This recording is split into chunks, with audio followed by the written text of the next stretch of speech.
Bom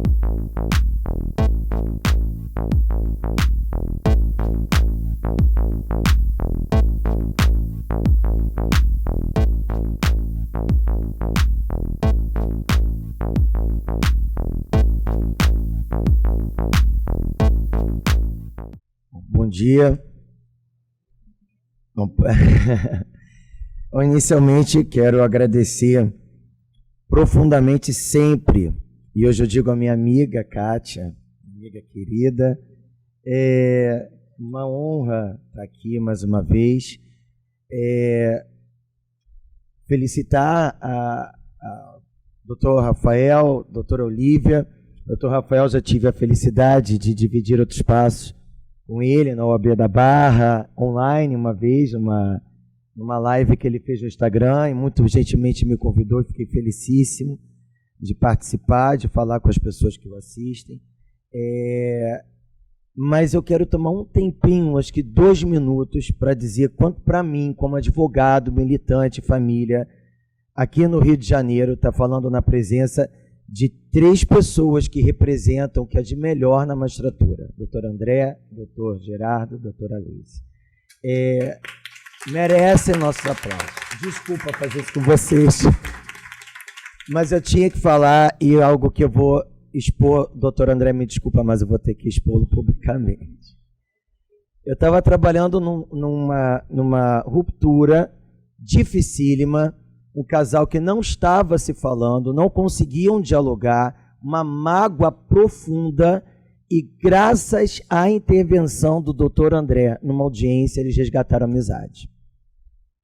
Eu saí impressionado. Engraçado, é uma pessoa firme, mas quem conhece é a doçura com firmeza.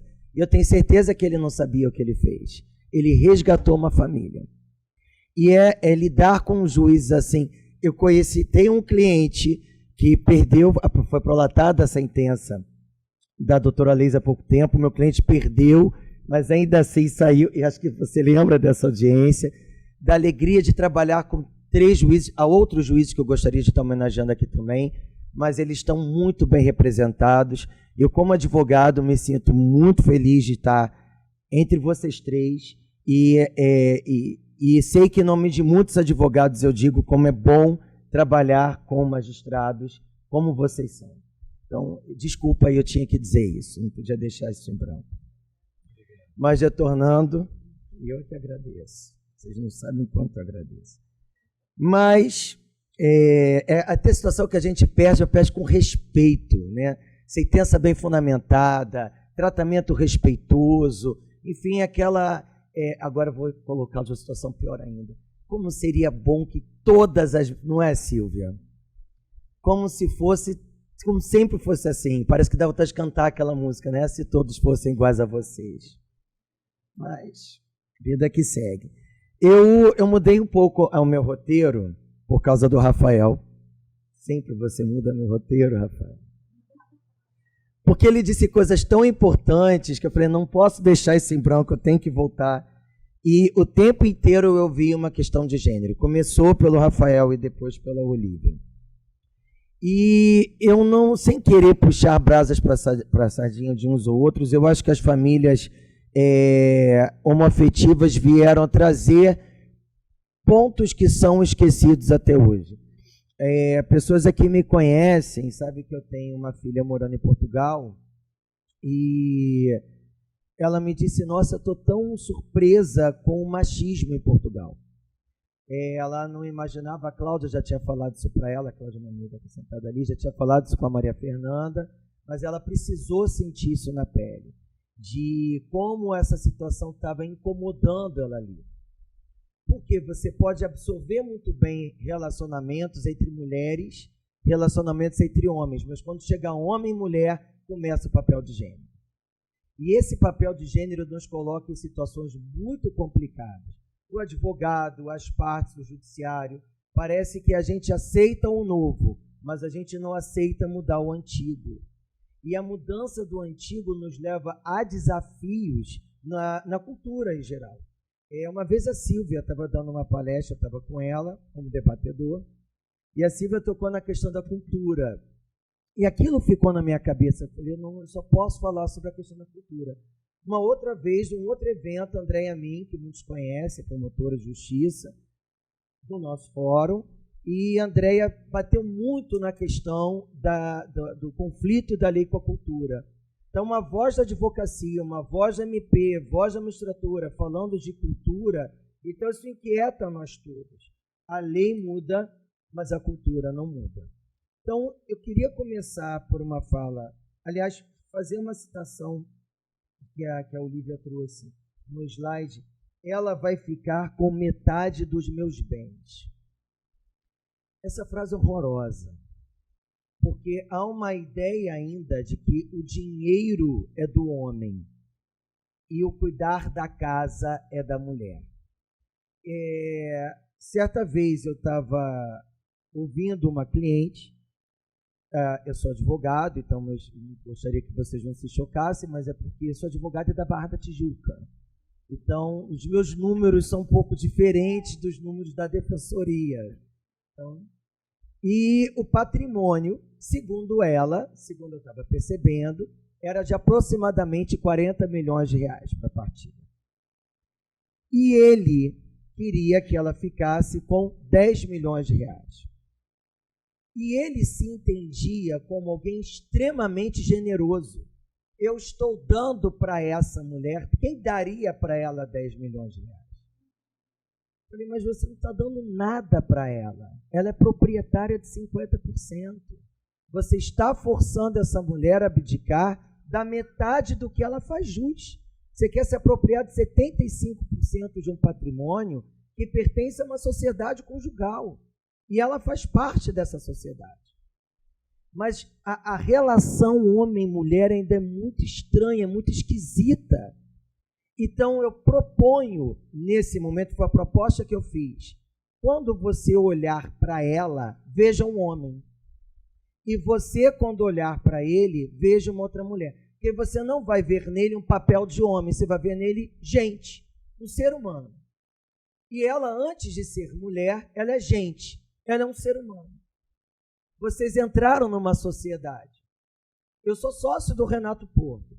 Beleza. O Renato não faz a mesma coisa dentro do escritório que eu faço. O papel do Renato dentro do escritório é fundamental para o sucesso do escritório. Mas ele não faz o que eu faço. O meu papel dentro do escritório é fundamental e eu não tenho a menor falsa modéstia para isso. Ele não faz o que eu faço. Mas é importante essa nossa união para que essa engrenagem funcione. E é assim que essa sociedade tem que ser vista, de ser fundamental para que ela funcione. E eu faço parte de uma geração, aliás, a maioria de nós faz parte de uma geração, em que nós fomos criados para pensar em autonomia. Eu não sou mulher, mas a minha irmã, minha prima são. Estou falando da minha família paterna. Minha família materna nunca conversou muito. Mas a minha família paterna sempre falou demais, muito além do que devia. E... esqueci de botar um Gaspar, é ao lado do Cado, né? Lado Amaral, no lado do Cado. Mas a minha prima e a minha irmã ouviram desde pequenas que você não pode depender de homem nenhum. A única autonomia, a verdadeira carta de alforria que você pode ter é não depender de homem nenhum. Isso produziu na minha prima um reverso. E quando eu começo a falar assim, meu olho já vai direto na Glícia. Eu me sinto meio esquisito sem Glícia aqui perto. Eu toda hora ficava assim com a Glícia. Mas Glícia, qualquer coisa, você me corrige, tá? A minha prima acabou se tornando uma mulher de repetir a todo momento, meu dinheiro é meu dos meus filhos. O casamento dela teve altas dificuldades porque ela não aceitava pagar uma conta que pudesse se reverter em favor do marido. Por quê? Ela foi acostumada a ver os irmãos, meus dois primos, fazendo gentilezas para as namoradas. Mas ela, como mulher, não podia fazer gentileza, porque você dá boa vida para malandro. Essa frase do meu tio. Ela nunca conseguiu entender que gentileza é uma via de mão dupla. Se você é gentil comigo, eu posso ser gentil com você. Então, se ele puxou a sua cadeira, puxa um dia a cadeira para ele sentar também, não tem problema. Ele abriu a porta para você entrar. Ah, mas isso é papel de gênero. Se você começa com esse papel de gênero, amanhã vai ser você que vai entrar no meu escritório, depois de 22 anos de casada, dizer que você não tem um centavo para você sustentar, porque você largou seu trabalho, você largou sua carreira para depender de marido. E aí você diz, não, mas essa mulher foi cuidar da família. Eu vou repetir, eu sou advogado da Barra da Tijuca. Essa é a minha comunidade. Ah, você foi morar lá desde quando? Desde 78. Eu vi o Barra Shopping ser construído. Então eu não fui para lá desde ontem. Então eu sou realmente cria daquela comunidade. Então eu sei o que é ser Barra da Tijuca, eu sou dali. Então o que é a Barra da Tijuca? Quem tiver dificuldade de entender a Barra da Tijuca, assista Por Amor, está passando à tarde a reprise. Não entendi. A Maria Eduarda não faz nada o dia inteiro. Ela tem cozinheira, arrumadeira, passadeira, babá, folguista. O que ela faz o dia inteiro? Nada, nem cuidar do filho ela cuida. Na Barra da Tijuca, é difícil você ver mãe em festinha de criança. Você vê a babá, você não vê a mãe. A mãe está trabalhando? Não, não está. Qualquer coisa eu trago minha irmã aqui para dar depoimento. Por quê? Porque minha irmã trabalha em escola na Barra da Tijuca. Minha irmã é cuidadora. Deixou de ser cuidadora para ser babá porque ganha mais. É verdade. A cuidadora ganha muito pouco. E ela se assustou com isso. Sandro, as mães não levam os filhos para a escola, é motorista. A criança traz 8 da manhã, sai 5 horas da tarde e a mãe não trabalha. Então ela delega cuidar do filho. O que ela está fazendo o dia inteiro? Tem advogados aqui, né? O que ela está fazendo o dia inteiro? Está no shopping, está no salão, está não sei o quê. Aí depois de 22 anos, às vezes, não, eu fiquei em casa obrigada. Ele não queria que eu trabalhasse. Uma amiga minha, juíza, teve que escutar isso de uma amiga que é assim, ai que horror, você é juíza em São João de Meriti? Cruzes! Cruzes! Gente, mas São João de Meriti existe. Existe. Tem que ter magistrado lá. Ah, mas é muito perigoso. E se um dia esse casamento terminar, essa mulher que estudou para fazer concurso, que é lá, que é magistrada, ela não vai bater na minha porta para falar de pensão alimentícia. Ela não vai. Ah, mas você sabe o que é ser advogada? Ganhar R$ 1.500, trabalhar o dia inteiro e ser explorada? Eu sei, não sei o que é ser advogada, mas sei o que é ser advogado. Eu sou casado, quer dizer, vivo junto 22 anos. Mas quem me sustenta sou eu. Não é que não haja acordos, existem. Aliás, quando o meu casamento entrou em crise, uma das pessoas que falou, não separa, foi a Silvia. Não separa, não separa. Porque a Silvia estava vendo uma parceria que eu não estava enxergando naquele momento. Mas realmente essa parceria existe. Muito porque é a mesma coisa do escritório. Está trazendo para cá um cuidado que eu não trago, mas eu estou trazendo um cuidado que você não traz. Então, eu já queria chegar no informativo 557 da STJ. E esse informativo, eu queria fazer cruzá-lo com, já que falou no Rolfo Madaleno, vou trazer o Rolfo Madaleno para cá. É maravilhoso. Aliás, quem não ama Rolfo Madaleno, né? É porque foi através do Rolfo Madaleno, lendo obras de Rolfo Madaleno, que eu fui ter primeiro contato com os alimentos compensatórios. Porque eu não sei se eu estou sendo justo, mas a primeira pessoa que eu vi escrevendo sobre alimentos compensatórios, trazendo do direito espanhol, foi ele. Então, foi. Então, em homenagem ao Rolfo Madaleno. Falou aqui na... Maravilhoso. E eu comecei a ver, e já vocês vão entender por que tantas homenagens a essas pessoas, esses três, há uma falta de estudo generalizado. Advogado que não estuda, juiz que não estuda, promotor que não, médico que não estuda, engenheiro que não estuda, brasileiro não tem amor à leitura. Quem conhece meus filhos sabe que João Pedro implicava com a Maria Luísa quando ela pedia livro. Para que você quer esse livro? Vai sair o filme. Eu queria me matar. Eu errei na criação desse garoto. Mas de 3, só uma passou a gostar da leitura. Maria Fernanda cansou de pegar livro meu emprestado e não ler. Era para me agradar, para mostrar que lia. Não lê. Minha filha não lê. Inteligentíssima. Muito brilhante. Não estou dizendo que ela não seja inteligente, mas não tem amor à leitura. O brasileiro na América Latina é o que tem um dos menores índices de leitura. Os nossos vizinhos leem muito mais do que nós, o chileno, o argentino, o uruguaio, o peruano, o mexicano. Eu não estou nos comparando com a Europa, eu estou na nossa vizinhança, nós não temos amor à leitura. Então, aí chega uma hora que você vê um colega seu advogado que não sabe a diferença de alimentos temporários para alimentos compensatórios. Aí ele fala mal para o cliente dele. Vai lá e pede isso tudo, o juiz vai te dar. E o juiz vai lá e caneta os alimentos temporários. Por quê? Porque o STJ, já o informativo 55, já segue essa orientação há muito tempo. Alimentos temporários, você está fora do mercado de trabalho, então eu vou te dar um tempo para que você retorne ao mercado de trabalho.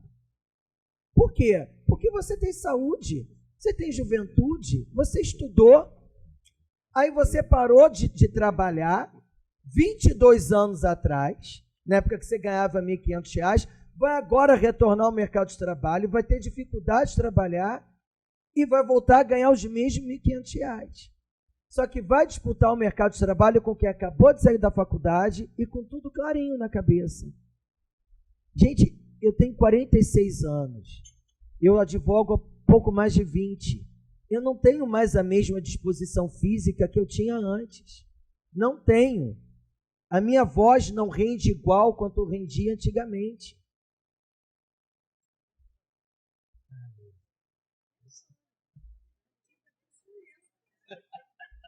Para, senão eu levanto e tiro um beijo fora. Não me provoca. Eu canso de sair de audiência amando mais ainda a Liz. É sério, quando eu soube que eu dividiria a mesa com vocês, eu falei com a Glícia, que a Glícia não está aqui agora. Mentira que eu vou dividir mesa com o Gerardo e com o Lísia, porque a gente realmente desenvolve. Eu saía de uma audiência com alma lavada. Não percebeu o meu sorriso quando eu encontrei o doutor André.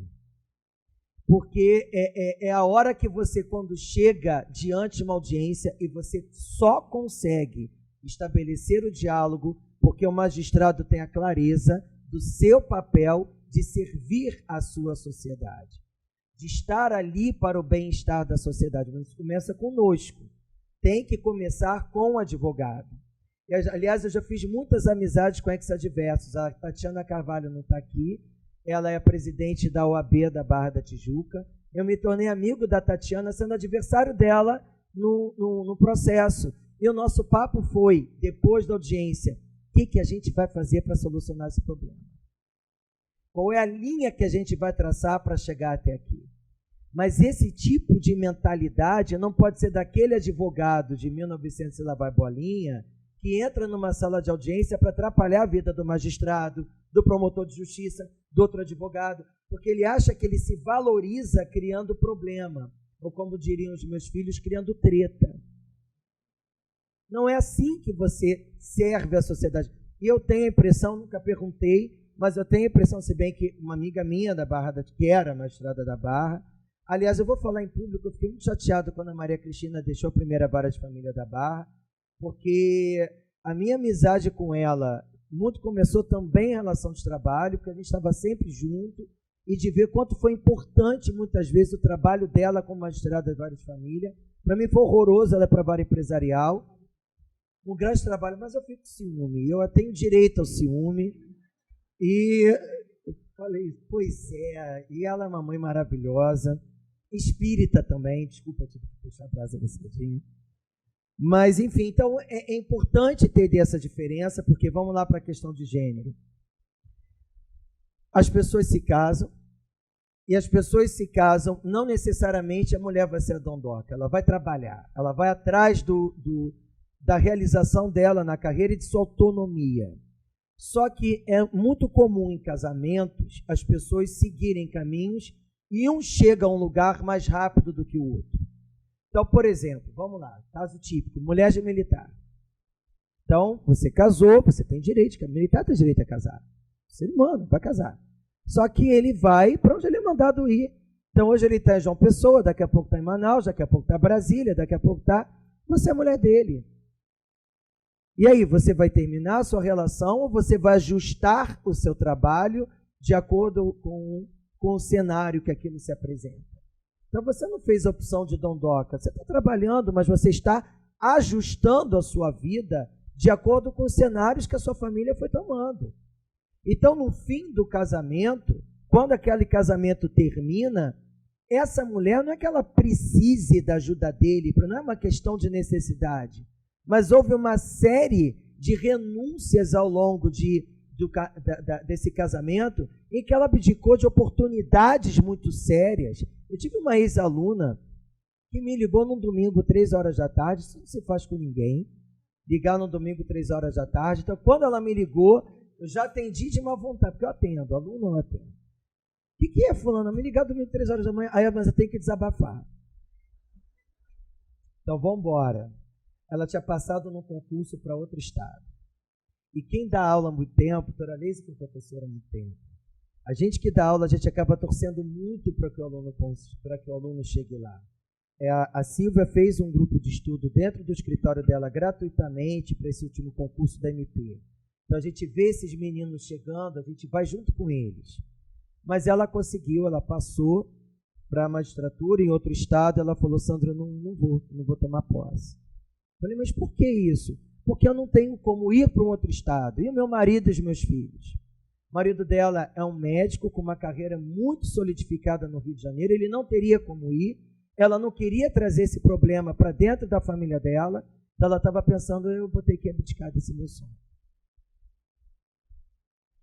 E pois é, como é que eu vou pegar? E aí eu comecei a olhar para ela como se fosse minha filha. Falei, olha, eu não sei o que te dizer. Eu não sei o que te dizer. Então eu prefiro não dizer. Essa frase é de Jesus, né? Sabe, abstenha-se. Então pensei em Jesus, vou me abster. Acabou. Porque é muita responsabilidade na sua mão. Então virar para uma mulher dessa, dizer temporário, não, amor, não é temporário. Ah, mas essa mulher ganha dinheiro, ela ganha 10 mil reais por mês. Ela não precisa da ajuda do marido. Mas ela vivia num cenário de 100 mil por mês, de 200 mil por mês, que eu sou Barra da Tijuca. E agora que eles estão se separando, ele até reconhece de tudo que ela fez por ele. E o reconhecimento vem na hora da partilha. Não, eu vou deixar o apartamento com ela. Que com a grana dele, ele vai comprar outro apartamento. Mas ele sabe que ela não vai comprar outro imóvel com o dinheiro que ela está ganhando. Então fica com o apartamento. Mas só condomínio e IPTU já são 40% da renda dela. Ah, mas ele vai pagar todas as despesas dos 3 filhos. Mas para ela trabalhar fora, tem que ter alguém dentro de casa para amparar essas crianças. E aí, se ainda for pagar empregado, já mais 50% já foi embora, só em condomínio, IPTU, empregada. Ah, então ela que se mude. Ela que se mude é um desrespeito a toda uma história, Aí a gente começa a trazer os elementos compensatórios. Mas dá para entender que essa mulher não é a dondoca? Existem recortes diferentes. Mulher não é tudo igual.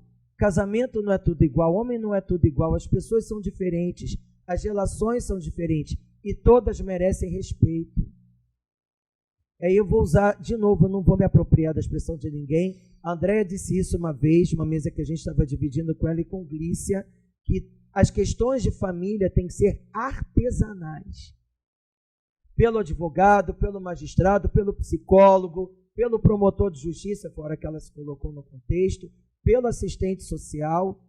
São trabalhos artesanais. Eu tenho um caso aí já para servir de um contraponto, mas esse casal é amigo meu, em que eu falei com ela, se vocês separarem, você deve alimentos compensatórios a ele. Porque eles tiveram uma filha, a filha tem síndrome de Down, ela é uma executiva de uma multinacional, ele é advogado profissional liberal. E como a criança tem necessidade de cuidados especiais, o acordo deles foi o seguinte: olha, você não pode largar o seu trabalho, porque por você ser diretora, nós temos um excelente plano de saúde, nós temos uma série de benefícios, então você continua, eu dou o meu jeito.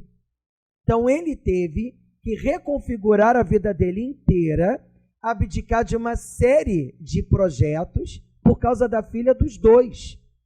Então quem está na pracinha com a menina é ele.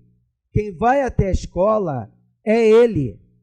É ele que vai. Quem leva ao pediatra é ele.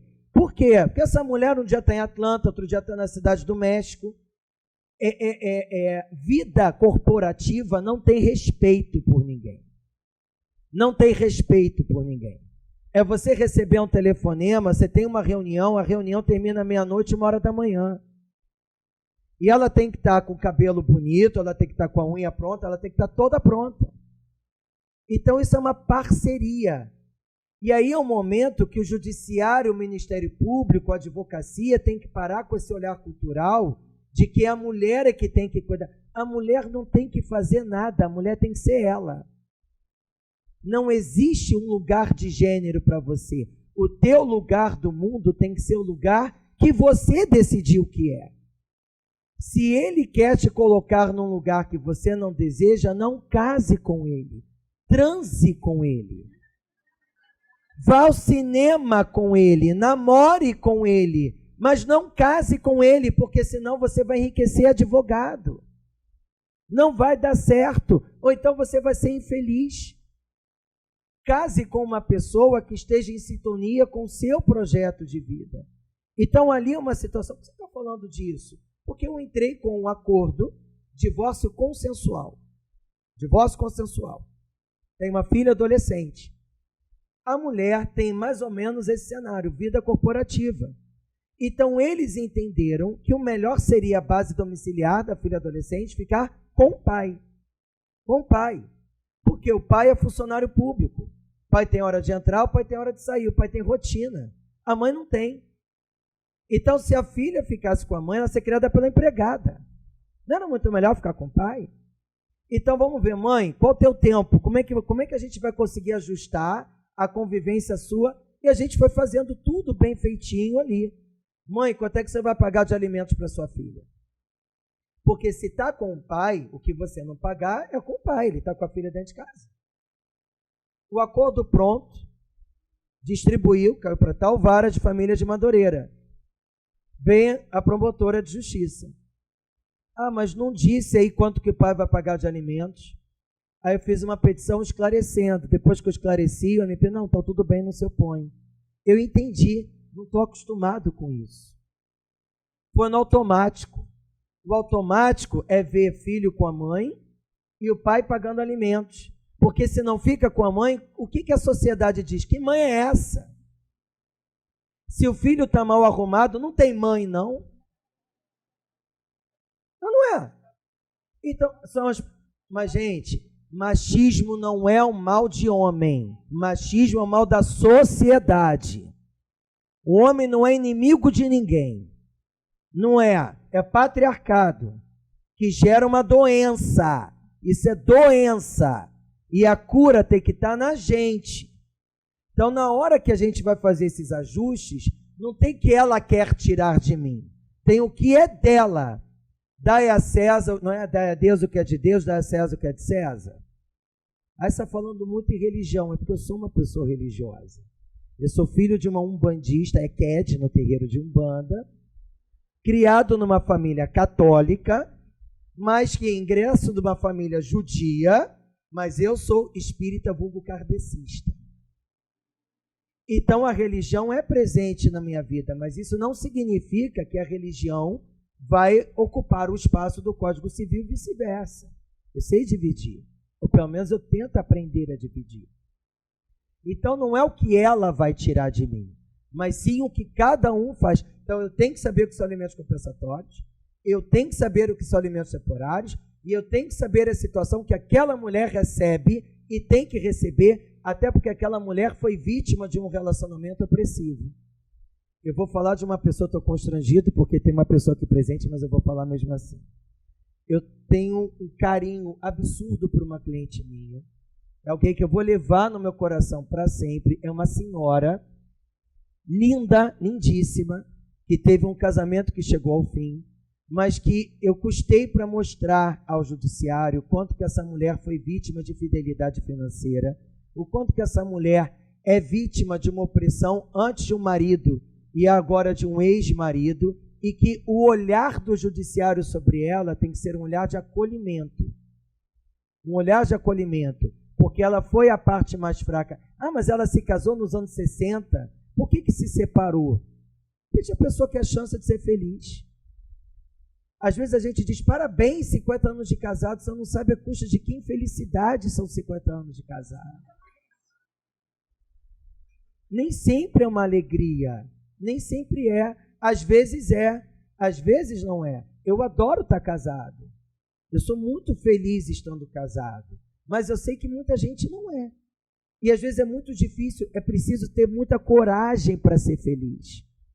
Muita coragem. É preciso ter muita coragem para sair do armário. E sair do armário eu estou falando só de mim, não. Estou falando de todos os armários. Armário do casamento ruim, armário da relação opressiva, armário de uma carreira que não me faz bem, eu não gosto dela, mas eu fico com ela por causa do dinheiro, então todo mundo tem que ser infeliz, porque eu sou infeliz.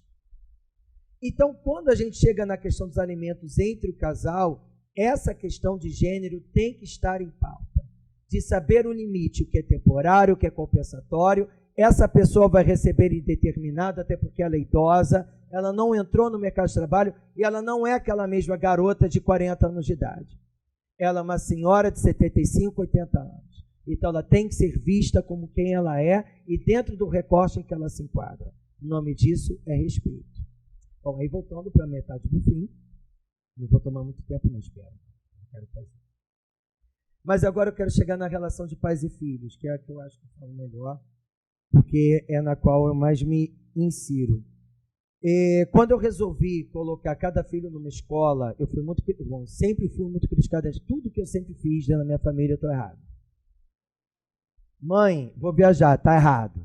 Trocar de carro, está errado. Mas eu nem falei, está errado, sempre estou errado. Sempre na criação dos meus filhos, nunca minha mãe disse, aliás, nunca não, minha mãe já esteve aqui, vocês lembram? Eu vou falar, eu tive que fazer o direito, porque foi uma cena, estávamos aqui, eu, Kátia, Glícia. E, claro, as outras pessoas vão falar porque eu não vou expor ninguém, mas vocês duas ouviram. Minha mãe sentada ali.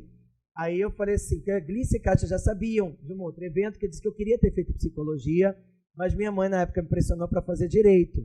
Aí repeti na frente dela, minha mãe, graças a Deus que eu fiz isso.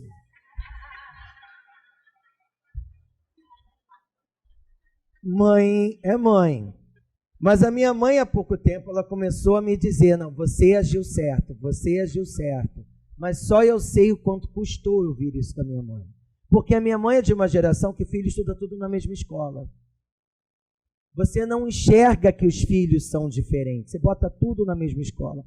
Ontem à noite, saí daqui 10h05 da noite, uma turma da Emerge. Uma das perguntas foi de um aluno que me disse o seguinte, Sandro, mas você concorda que os filhos recebam pensionamento diferente? Claro que sim. É óbvio que sim. Às vezes você tem um filho que é autista, o outro não é. Às vezes você tem um filho que está se preparando para uma faculdade de medicina e o outro não está afim de droga nenhuma. Então você vai investir o outro não quer estudar idioma, o outro está afim de estudar idioma. Os filhos são pessoas diferentes. Então eles geram cenários diferentes. Não é bando. São pessoas. Até cachorro tem individualidade. 2 cocker spaniels chegaram na minha casa exatamente no mesmo dia. São 2 personalidades absolutamente distintas. Então, por que o ser humano tem que ser igual? Nós somos diferentes. Aí eu começo a brigar pelo Estatuto da Juventude. E eu confesso que o Estatuto da Juventude tem 6 anos. Né? Lei 12.852 de 2013, de outubro de 2013.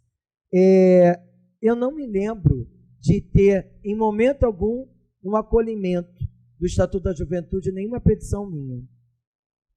Mas eu boto isso na conta da cultura. Por que na conta da cultura? Porque Goebbels já dizia, é esquisito um judeu falando Goebbels, né? Não sou judeu de sangue, sou judeu por adoção. Sou, mas me incomoda. Mas eu falo mesmo assim, né? É a mídia nazista. Uma mentira repetida muitas vezes se transforma numa verdade. O que aquele monstro falou é verdade. Então, o povo brasileiro enfiou na cabeça que pensão alimentícia até os 24 anos, ou então quando tiver título de...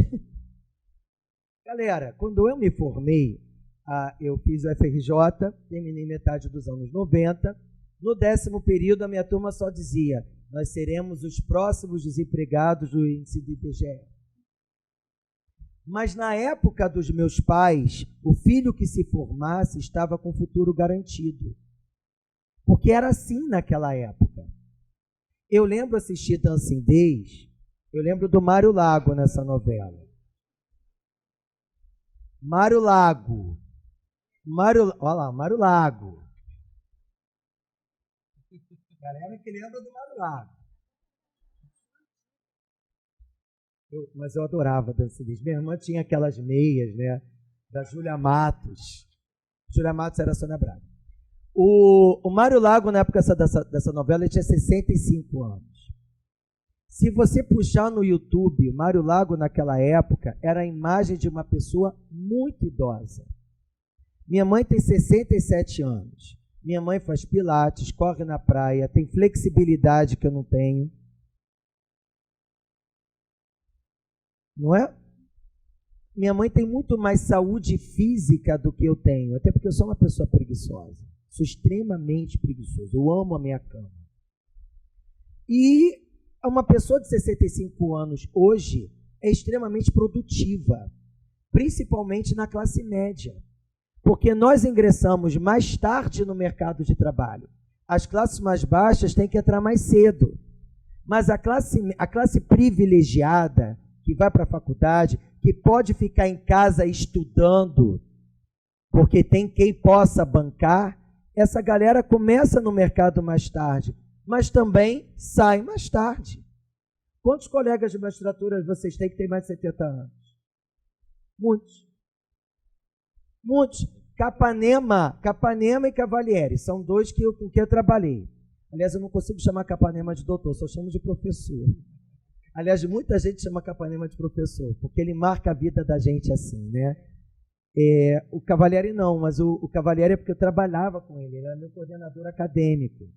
Mas dois que só saíram da magistratura na compulsória e continuaram trabalhando. Até hoje. O Cavalieri, ele me irrita um pouco. Não é?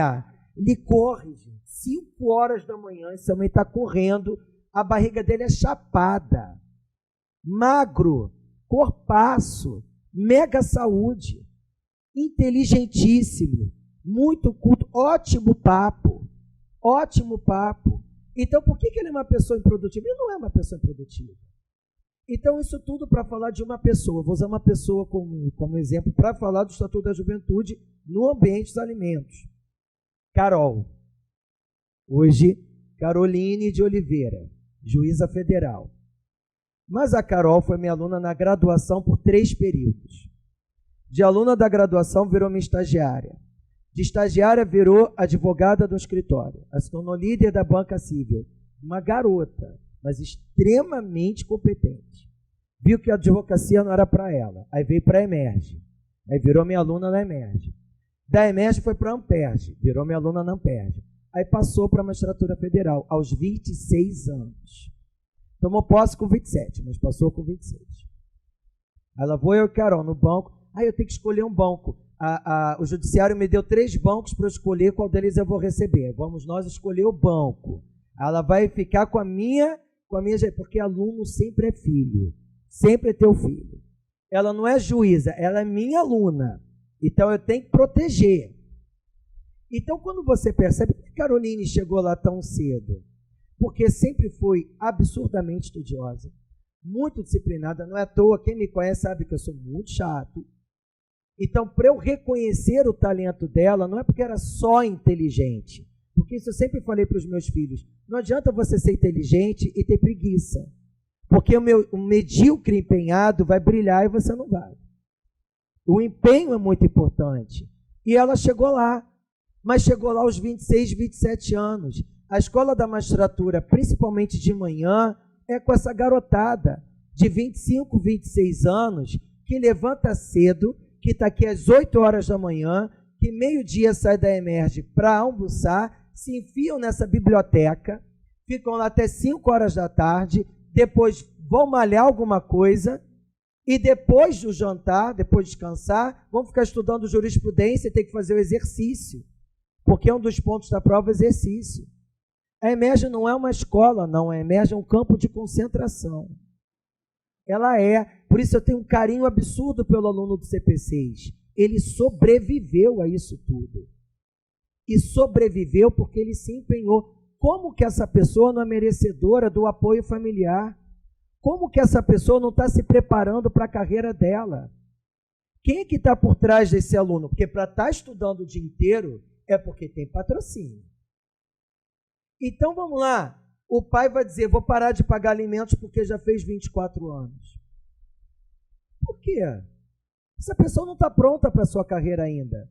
A emenda constitucional 65, que acrescentou o parágrafo 8º, no artigo 227 da Constituição Federal, que deu causa ao Estatuto da Juventude, tem dentre as políticas públicas o apoio e incentivo à formação profissional e construção da carreira do jovem, e por lei a juventude até os 29 anos.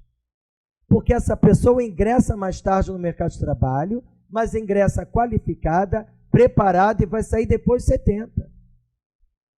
Ela vai contribuir com mais de 40 anos. Eu vou fazer 40 anos de pagamento de INSS, porque eu sou INSS. Eu sou INSS. Com 66 anos, eu faço 40 anos de contribuição. Eu comecei a contribuir aos 26. Mas eu não vou parar de trabalhar com 60 anos. Se Deus me permitir, eu não vou parar de trabalhar. Eu não quero ficar em casa. Uma ex-adverso minha, a gente sentou para fazer uma análise e fechar um processo, ela se formou em 1976. Militante. Maravilhosa. Por quê? Porque ela é inteligente, porque ela é capaz, ela não está doente, ela tem saúde. Então, deixa essa mulher trabalhar. Então, vem cá, se eu tenho um adolescente dentro de casa, ele recebe pensão. Mas se eu tenho um jovem de 25 anos, com pai e mãe com excelentes condições financeiras, e essa pessoa está empenhada na formação da sua carreira, é um crime tirar esse incentivo dessa pessoa. Vai ser um excelente colega do Gerardo, do André, de Leise, de Kátia, do Rafael, que não necessariamente vai passar para o Rio de Janeiro, pode passar para o Espírito Santo, para São Paulo. Em São Paulo nós temos 2 filhos dessa casa que tomaram posse no passado, o Antônio e o Guilherme. Estão lá brilhando em São Paulo. Mas esses meninos tiveram o apoio da família. Então eu penso sim que nós, advogados, devemos lembrar que o Estatuto da Juventude é lei federal. É uma lei principiológica, igual é o CDC, igual é o ECA, mas é uma lei que estabelece princípios que são fundamentais para lidar com o jovem e os alimentos. É a gente sair da caixinha. É sair da caixinha. E aí eu começo a encerrar fazendo o contraponto. Mas também tomar cuidado com essa cultura individual. Porque eu tenho visto, entre advogados, entre clientes, juízes, promotores, entre todos nós, uma incompreensão muito grande ao artigo 1694 do Código Civil. O artigo 1694 é aquele que consagrou os alimentos civis, os alimentos que são estabelecidos em razão da condição socioeconômica das pessoas. Então, vamos lá. Vou me colocar no lugar do juiz de primeira instância. Estou me colocando, então, no lugar do doutor André, do doutor Geraldo, doutora Leise, daquele que recebe a informação trazida pelo advogado. Você recebe o que o advogado te traz numa audiência. Bom, vocês são advogados do centro, vou colocar vocês na Barra da Tijuca. Eu não sou, porque eu fui para lá em 78. Mas assim, vamos fazer uma audiência agora com moradores do Golden Green. Próxima audiência, pessoal do Terreirão. Próxima audiência, Atlântico Sul. Próxima audiência, Muzema. Ou seja, na sua sala de audiências, há uma diversidade de classes sociais. Então, é óbvio que não vai haver do magistrado a mesma visão para todo mundo. E não pode haver a mesma visão para todo mundo. Então, ontem eu escutei, mas tem criança que recebe 10 mil reais de alimentos? Tem.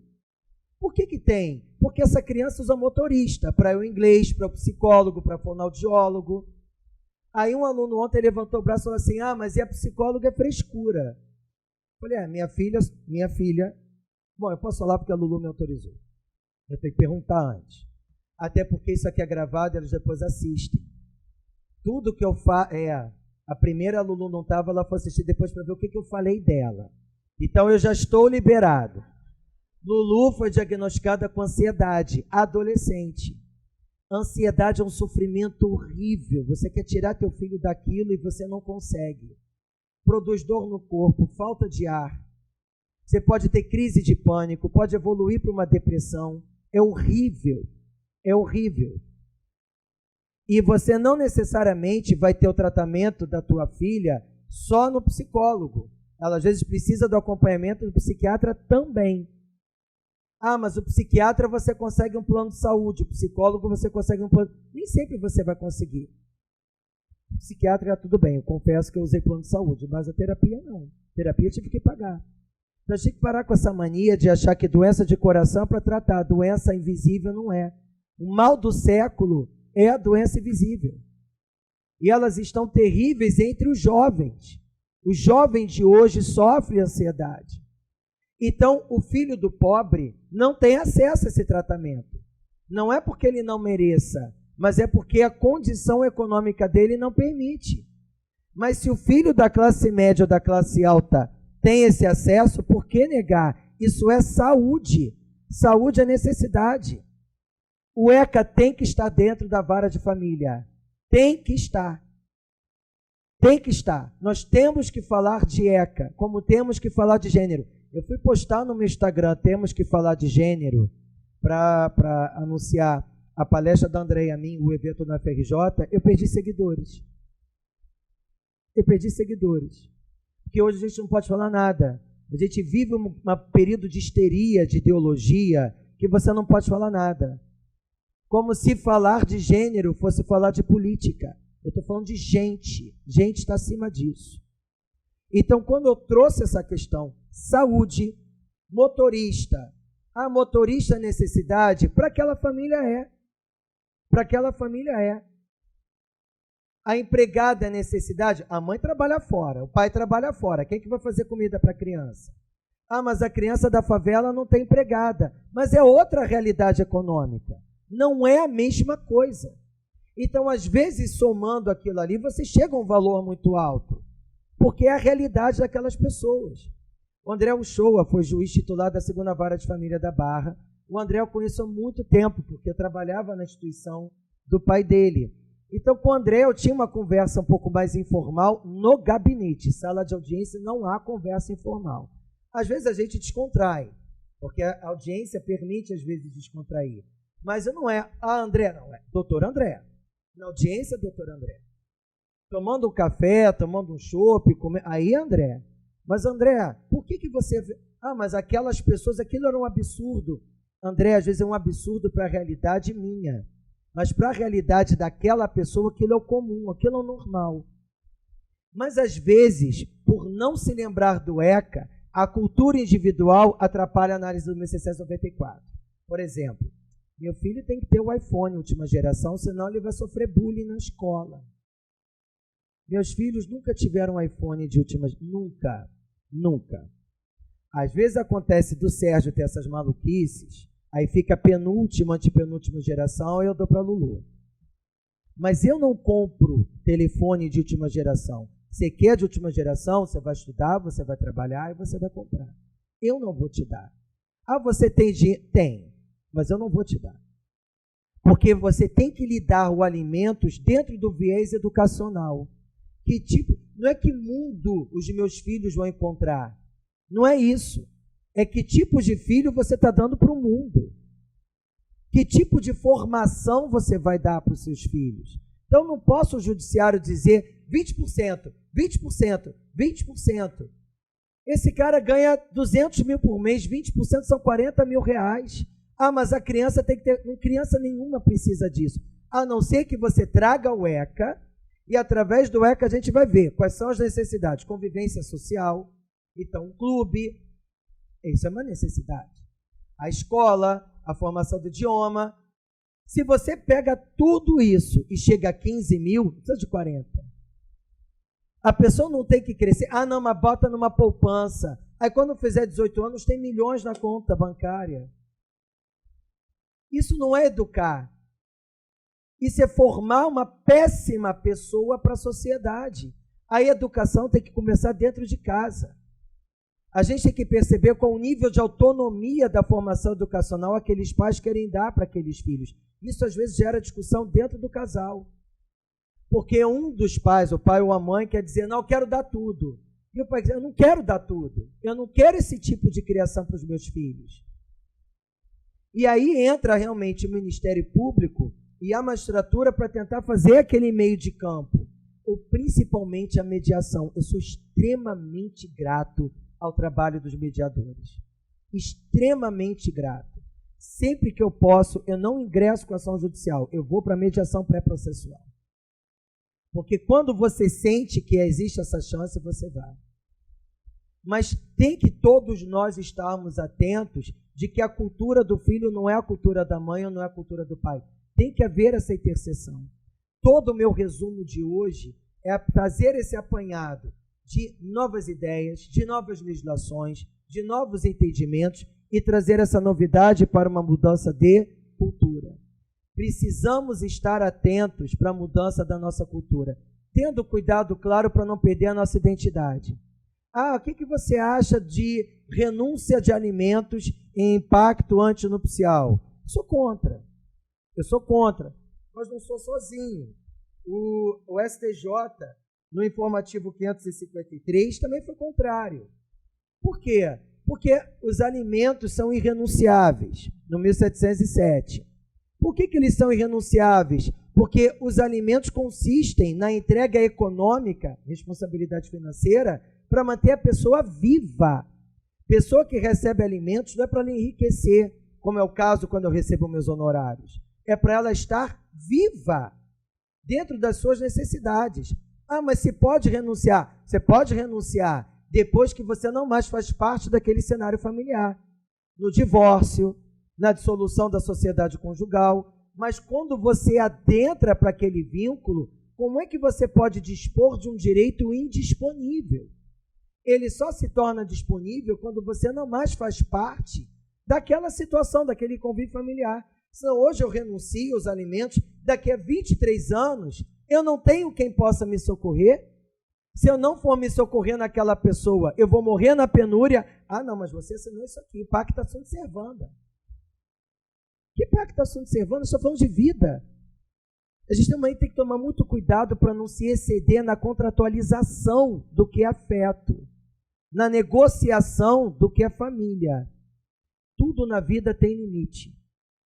Mas dentro do limite a gente tudo pode. Para a gente ser flexível, entendo eu, a gente tem que saber o nosso limite mínimo, o nosso limite máximo. Esses são os meus critérios.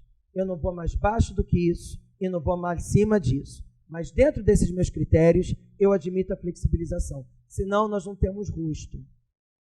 Senão nós não temos rosto. Gente, eu vou encerrar por aqui porque eu já estourei meu tempo. Mas enfim, renovando, imenso prazer de estar aqui, de trazer essas proposições, essas reflexões dentro da questão dos alimentos no âmbito familiar. Muito obrigado.